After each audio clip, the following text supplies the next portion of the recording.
ఖచ్చితంగా ఇంకొక 5 రోజులు అంటే వచ్చే జనవరి 20వ తారీఖు నాటికి అమెరికా 47వ అధ్యక్షుడిగా డొనాల్డ్ ట్రంప్ అధికార పీఠాన్ని అధిరోహించబోనున్నారు. మిగిలిన దేశాల పరిస్థితి ఏంటో కానీ మనకు భారతదేశంతో పోలిస్తే భారతదేశం విషయాన్ని తీసుకుంటే మనము ఈ అధ్యక్ష ఎన్నికలతో పాటు అధ్యక్షుడిగా ఎవరు ఎన్నికవుతారన్నది కూడా చాలా విషయాల్లో కీలకమవుతుంది. ట్రంప్ విషయాన్ని తీసుకుంటే భారతదేశానికి సంబంధించి ఆయన తీసుకునే నిర్ణయాలు లేదా ఆయన తీసుకునే నిర్ణయాల వల్ల భారతదేశానికి వచ్చే ఇబ్బందులు, లాభాలు రకరకాలుగా ఉంటాయి. వీటిని మనం స్థూలంగా 4 రకాలుగా విడదీసుకొని చూడొచ్చు. వీటిలో మొట్టమొదటిగా చెప్పుకోవాల్సింది వాణిజ్యము, టారిఫ్ల గురించి.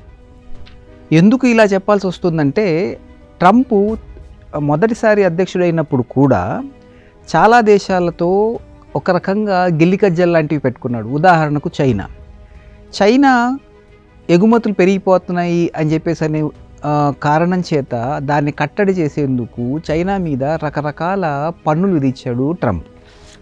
దీనివల్ల 2 దేశాల మధ్య ఒక రకమైన వాణిజ్య యుద్ధం లాంటిది చోటు చేసుకుంది. ఇప్పుడు కూడా రెండోసారి అధ్యక్ష పదవికి ఎన్నికైన తరువాత అధికార పీఠం చేపట్టిన తరువాత ట్రంప్ ఇదే తరహాలో ప్రవర్తించేందుకు అవకాశాలు ఎక్కువ ఉన్నాయి. అయితే ఎందుకు ఇలా ప్రవర్తిస్తున్నాడు ట్రంప్ అంటానికి ఒక కారణం కనపడుతుంది.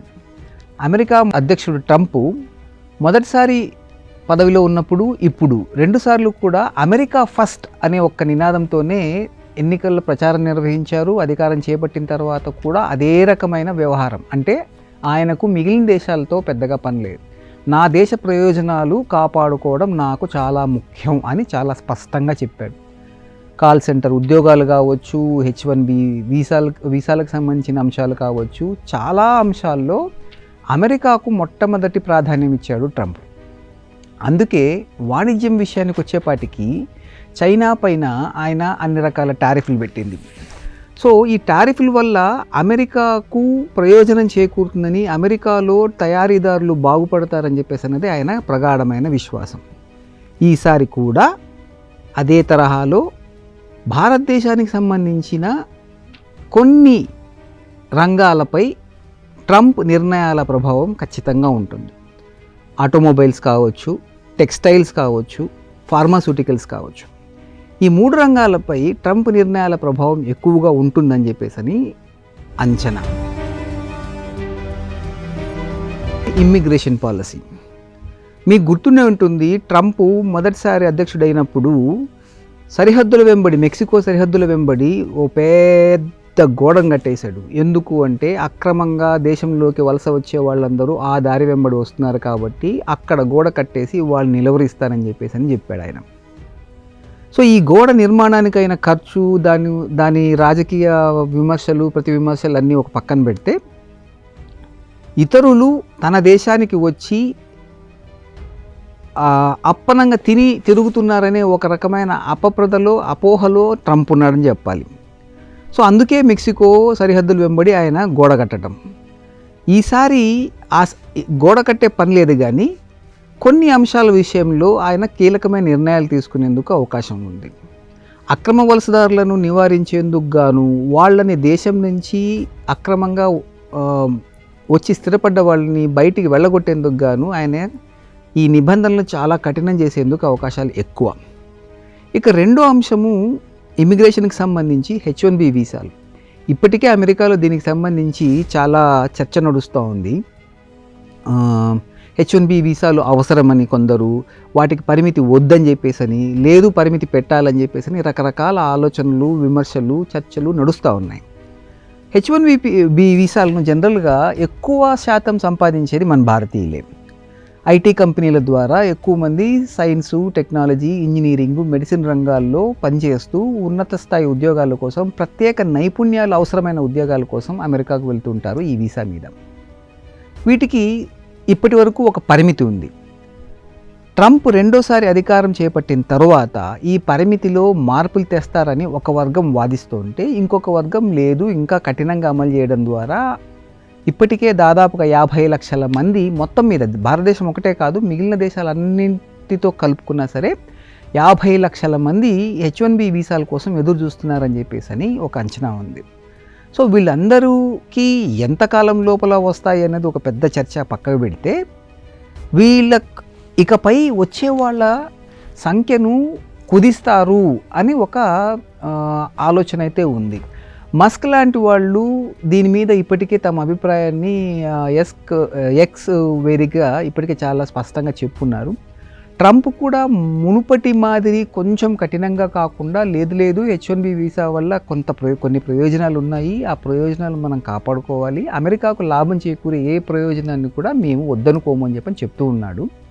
అయితే అధికారం వచ్చిన తర్వాత ఏమవుతుంది అన్నది మనం వేచి చూడాల్సిన పరిస్థితి.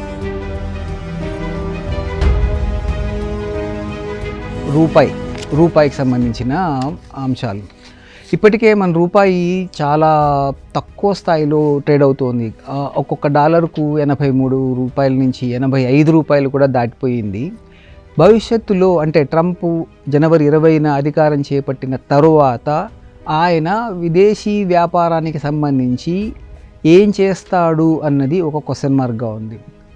ఈ మధ్యకాలంలో మోడీ ట్రంప్కు అనుకూలంగా లేని ఒక ప్రతిపాదన అయితే తీసుకొచ్చాడు. అది ఎంతవరకు ప్రభావితం చూపిస్తుందని చెప్పేసి అన్నది చూడాల్సిన అంశం. ఆ ప్రతిపాదన ఏంటంటే, బ్రిక్స్ దేశాలతో మాట్లాడుతూ మనము లోకల్ కరెన్సీలోనే వాణిజ్యం జరుపుకుందాము, వ్యాపారం చేసుకుందాము, డాలర్ని పక్కకు పెడదాము అన్నట్టుగా ఒక సూచనప్రాయమైన సూచన చేశాడు ఆయన. సో దీనివల్ల ఏమవుతుందంటే డాలర్ బలహీనపడుతుందని చెప్పేసి అని ఆయన అనుకుంటున్నాడు. అయితే ట్రంప్ ఈ విషయాన్ని పసిగట్టాడో లేదో తెలియదు, కానీ ఇప్పటికే ఆయన ఈ రకమైన ప్రయత్నాలను నీరుగార్చేందుకు గట్టి వార్నింగ్ ఇచ్చాడు. ఎవరైనా సరే డాలర్ను ధిక్కరించి తమ సొంత కరెన్సీలతో వ్యాపారం చేయాలని చెప్పని అనుకుంటే అట్లాంటి వాళ్ళ మీద నేను 100కు 100% టారిఫ్లు విధిస్తాను, పన్నులు విధిస్తాను అని చెప్పేసి అని స్పష్టంగా చెప్పున్నాడు అనమాట. బహుశా ఇది మనకు భవిష్యత్తులో ఒకవేళ మనం బ్రిక్స్ ద్వారా స్థానికంగానే ఉన్న రూపాయిని ఒక మారకంగా చేసేందుకు ప్రయత్నిస్తే ఇట్లాంటి పన్నులు, టారిఫ్లు అమెరికా నుంచి కూడా మనం ఎదుర్కొనే అవకాశం ఉంది. ఇండియా నుంచి అమెరికాకు ఎగుమతులు చాలా పెద్ద స్థాయిలో జరుగుతూ ఉంటాయన్నది అందరికీ తెలిసిన విషయమే. దుస్తులు కావచ్చు, ఫార్మాస్యూటికల్స్ కావచ్చు, ఆటోమొబైల్స్ పార్ట్స్ వరకు కొంతవరకు కావచ్చు, వీటన్నింటి ఎగుమతులు చాలా ఎక్కువ. సో వీటి మీద ఈ నిర్ణయం ప్రభావం చాలా ఉంటుంది. ఒకవేళ ఇండియన్ గూడ్స్ మీద తాను పన్ను వేస్తాను అని చెప్పేసి అంటే మన పరిశ్రమ, ఇక్కడున్న తయారీ రంగం కొంత దెబ్బతినే అవకాశం ఉంటుంది. కాబట్టి ఈ విషయాన్ని కూడా మన వాళ్ళు పరిగణలోకి తీసుకొని భవిష్యత్తులో తమ అమెరికాతో మన సంబంధాలని ఆచితూచి ముందుకు తీసుకెళ్లాల్సి ఉంటుంది.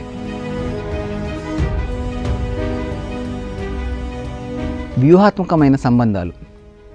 అమెరికాకు, చైనాకు రెండు అగ్రదేశాలు, రెండింటి మధ్య ఒక రకమైన పోరు నడుస్తూ ఉంటుందన్నది అందరికీ తెలిసిన విషయం. చైనా పొరుగునే ఉన్న భారత్ ఎప్పుడూ కూడా ఏ దేశంతోనూ మనకు గొడవలు లేవు. ఏవైనా ఉంటే చిన్న చిన్న సరిహద్దు కొట్లాటలు మినహా పెద్ద స్థాయి వైరం అయితే లేదు. అమెరికా, చైనా పరిస్థితి అలా కాదు. ప్రపంచంలో మేమే గొప్ప, నాదే ఆధిపత్యం అని చెప్పుకునేందుకు రెండు దేశాలు తమ వంతు ప్రయత్నాలు చేస్తూనే ఉంటాయి. ఈ క్రమంలోనే చైనాకు చెక్ పెట్టేందుకు అమెరికా భారత్ను ఒక వ్యూహాత్మక భాగస్వామిగా ఎంచుకునే అవకాశం ఉంది. ఇప్పటికే మనం ఒక వ్యూహాత్మక భాగస్వామిగా కొనసాగుతున్నాం. అమెరికా సైన్యము, భారత్ సైన్యము, నావికా దళాలు కలిసి మన విశాఖపట్నం సముద్ర తీరంలో ఎన్నోసార్లు కలిసి మిలిటరీ ఎక్సర్సైజెస్ చేశాయి, భవిష్యత్తులో కూడా చేస్తాయి. ఇవన్నీ ఎందుకు అని చెప్పేసారంటే చైనాకు చెక్ పెట్టేందుకు. అలాగే హిందూ మహాసముద్రంలో ఉన్న తైవాన్కు కూడా అమెరికా పరోక్షంగా సపోర్ట్ ఇస్తూ ఉంటుంది. తైవాన్ వచ్చేసి చైనాలో భాగమని చైనా చెప్తుంటే, లేదు మాది ఒక స్వతంత్రమైన దేశం అని చెప్పేసి చైనా చెప్పుకుంటుంటుంది. కాబట్టి చైనాకు చెక్ పెట్టేందుకు పరోక్షంగా చైనా శత్రువులకు లేదా చైనాకు శత్రువులకు ప్రోత్సాహం ఇస్తూ ఉంటుంది అమెరికా. ఈ ఒక్క కారణం మాత్రమే భారత్ అమెరికా సంబంధాల్లో మనకు కొంచెం లాభం కలిగించేది, కొంచెం అబ్బా హాయిగా ఉంది అనిపించే అంశం ఏంటంటే అమెరికా మనల్ని వ్యూహాత్మకమైన ఒక భాగస్వామిగా గుర్తించడం. సో స్థూలంగా చూస్తే ఇప్పుడు మనం మాట్లాడుకున్నట్టు 4 అంశాల్లో ట్రంప్ నిర్ణయాల ప్రభావం భారత్పై, భారతీయులపై ఉంటుంది.